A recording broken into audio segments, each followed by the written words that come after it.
Hey there, in this video we are going to look at solving linear equations with manipulation, which is also called inverse operations, and we're going to start with basic inverse operations.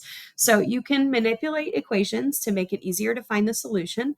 The important principles to keep in mind when you're manipulating the equation that every operation must take place on both sides of the equation to keep it equal, to keep that equality and keep it balanced. If you don't, there's a high chance that you will get the wrong solution. So let's start by reviewing really quick what inverse operations there are for addition, subtraction, multiplication, and division.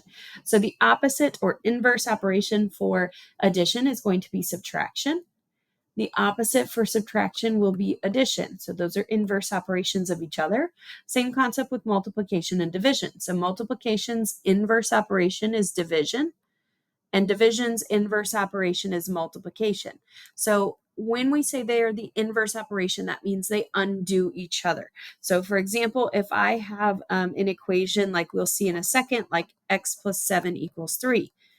If I am taking an unknown quantity and I am adding 7 to it, and I'm getting 3, I can undo that plus 7 by doing the opposite, which is going to be subtracting 7.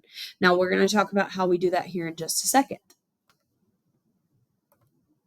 So our goal in solving an equation is to get the variable by itself. So if I look at number 1 here, if I want to get x by itself, I'm going to do that by moving this plus 7 to the other side using inverse operations. So to get that x term by itself, we will subtract 7 from both sides. And when we subtract 7 from both sides, notice first of all that I had to do it to both sides of the equation to keep it balanced or keep it equal. If I subtract 7 from the left side, 7, this positive 7, minus 7 is 0. That goes away, and we just have x on the left side. 3 minus 7 is negative 4, so we have x equals negative 4, and that is the solution. That is the answer to the problem or the equation. Finding x, getting it by itself, is what our goal is. And so once I have that x completely by itself, there's no exponent on it, there's no number in front being multiplied, there's no addition or subtraction, nothing on that side other than just the x. So that is my final answer, x equals negative 4. And if you ever want to check your answers, you can plug those back in to check. And so if I look at x plus 7 equals 3 and I plug in negative 4 into this x, into the original equation, negative 4 plus 7 equals 3 is the equation that I get. If I simplify this left side, I can see if it is equivalent to the right side. Negative 4 plus 7 is 3. 3 equals 3 is a true statement. So that tells us, yes, x equals negative 4 is correct. So we've talked about how do we check a solution, and now we know how do I actually do the solving process to find that solution myself. So let's look at another example. So this time we have negative 2x minus 4 equals 10. Now with this one, negative 2x shows us that x is not in its own term like it was on number 1.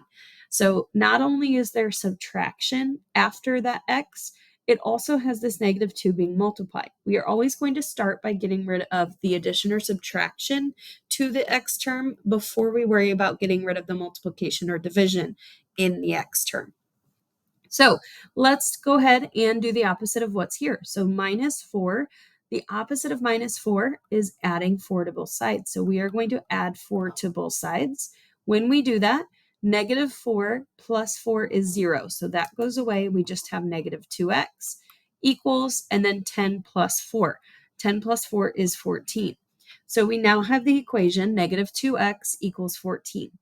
At this point, like I said earlier, the goal is to get just x by itself.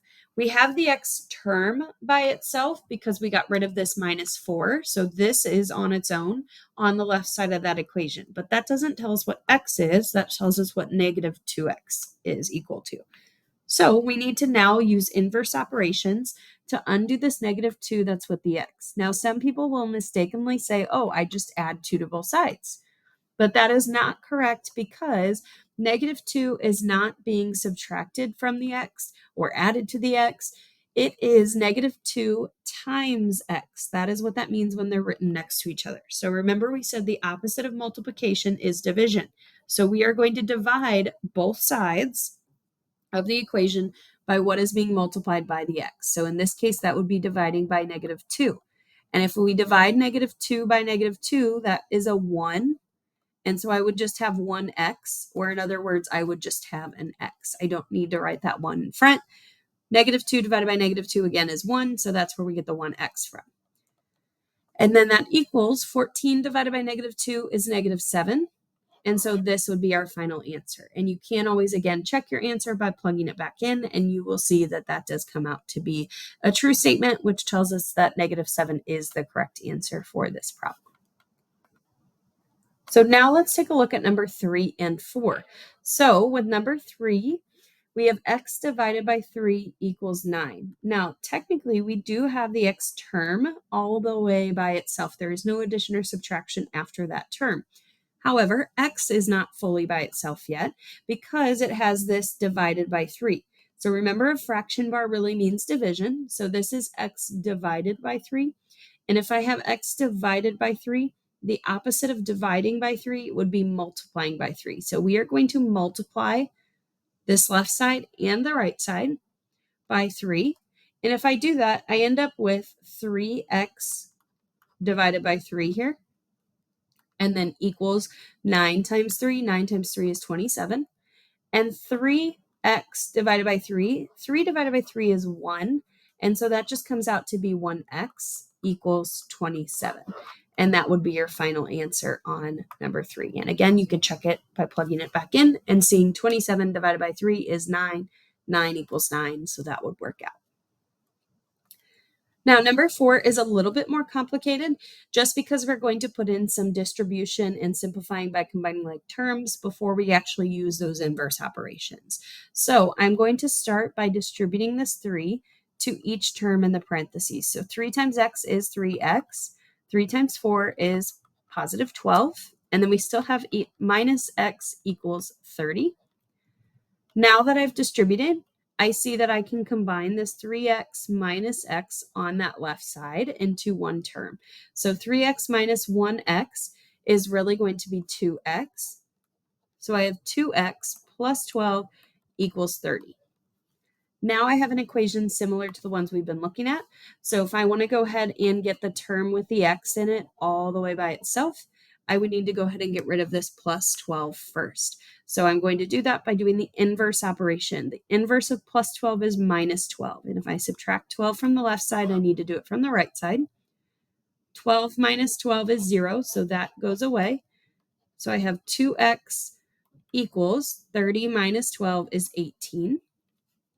And then at that point, I want to go ahead and look at how do I get just x by itself? Because I have the term with x by itself, now I need to get x by itself. I would divide both sides by 2. And if I divide both sides by 2, 2x divided by 2, the 2's cancel out to 1 or simplify to 1. So it's going to be 1x equals 18 divided by 2 is 9. So x equals 9 on that equation. So in summary, we talked about inverse operations. So with addition, subtraction, multiplication, and division, remember the inverse operations, opposite of addition is subtraction, opposite of subtraction is addition, opposite of multiplication is division, and the opposite of division is multiplication. So remember those inverse operations to help you solve an equation. And remember, when we're solving an equation, we want to get the x term by itself first, and then get the x by itself. And we use those inverse operations that are listed over here to help us do so.